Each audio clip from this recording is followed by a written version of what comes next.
Untuk memberikan gambaran yang lebih nyata tentang fungsi penyelarasan visi, mari kita bedah contoh kasus pembuatan iklan Tokopedia Ramadan 2023 yang ada di layar. Dalam proyek sebesar ini, tim kreatif harus menyatukan banyak kepentingan yang berbeda agar hasil akhirnya solid. Mari kita lihat dari 3 sudut pandang utama. Pertama, dari sisi agensi. Mereka ingin menonjolkan suasana hangat keluarga saat berbuka puasa agar emosi penonton tersentuh. Kedua, dari sisi sutradara. Ia ingin menambahkan elemen humor, seperti interaksi anak yang jenaka, agar iklan tidak terasa kaku atau terlalu melankolis. Dan ketiga, dari sisi klien.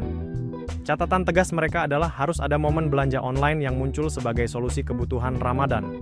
Tanpa storyboard, perdebatan ketiga pihak ini bisa memakan waktu berminggu-minggu. Namun, dengan panel visual yang kita lihat ini, mulai dari adegan keluarga berkumpul, anak yang bercanda sambil memesan barang, hingga kemunculan logo akhir, semua keinginan tersebut dapat divisualisasikan dalam satu alur yang harmonis. Storyboard menjadi titik temu yang adil. Agensi mendapatkan kehangatannya, sutradara mendapatkan humornya, dan klien mendapatkan pesan penjualannya. Inilah bukti nyata bahwa storyboard adalah alat negosiasi visual yang sangat ampuh di industri profesional untuk memastikan semua orang melangkah ke arah yang sama.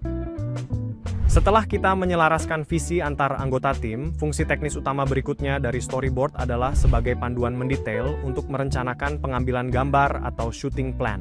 Di tahap ini, storyboard berperan sebagai peta visual yang memandu kru kamera dan sutradara dalam mengeksekusi setiap adegan agar sesuai dengan naskah yang telah dibuat. Perencanaan ini melibatkan penentuan jenis shot, sudut pandang kamera atau angle, komposisi visual, hingga pergerakan kamera dan urutan adegan yang harus dilakukan sebelum proses syuting benar-benar dimulai.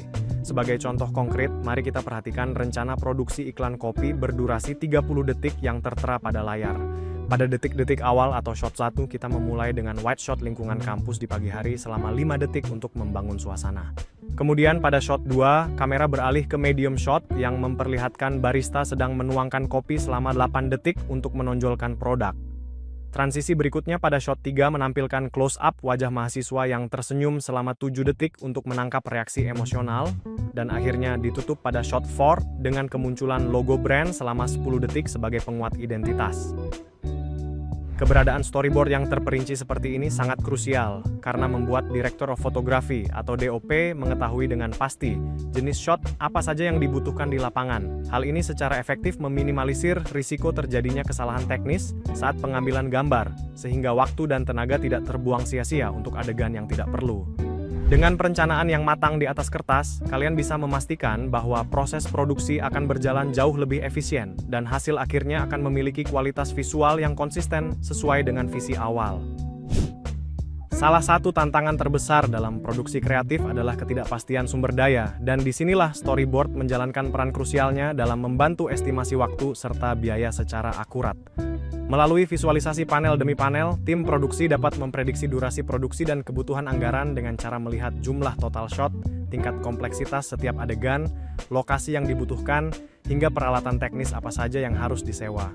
Mari kita bandingkan dengan sebuah situasi awal di mana klien menginginkan iklan berdurasi 60 detik bertema kebersamaan keluarga saat buka puasa. Tanpa adanya storyboard, perkiraan awal kru seringkali menjadi sangat bias dan tidak pasti. Misalnya dengan estimasi syuting selama 2 hingga 3 hari karena tidak jelasnya jumlah adegan yang akan diambil. Namun, mari kita lihat perubahannya setelah tim kreatif menyusun storyboard yang terdiri dari 15 panel mendetail. Dari storyboard tersebut, terlihat jelas bahwa produksi hanya memerlukan 6 shot di ruang makan rumah, 5 shot di ruang tamu, serta 4 shot di halaman masjid yang mencakup adegan anak-anak bermain dan logo brand. Dengan rincian lokasi yang hanya berjumlah 2 tempat dan total 15 shot yang terukur, tim dapat memutuskan untuk memadatkan seluruh proses syuting menjadi hanya 1 hari saja. Efisiensi ini tidak hanya menyelamatkan waktu berharga kru, tetapi juga menekan biaya operasional produksi secara signifikan. Melalui storyboard, kita mengubah asumsi yang abstrak menjadi perencanaan yang konkret dan terukur.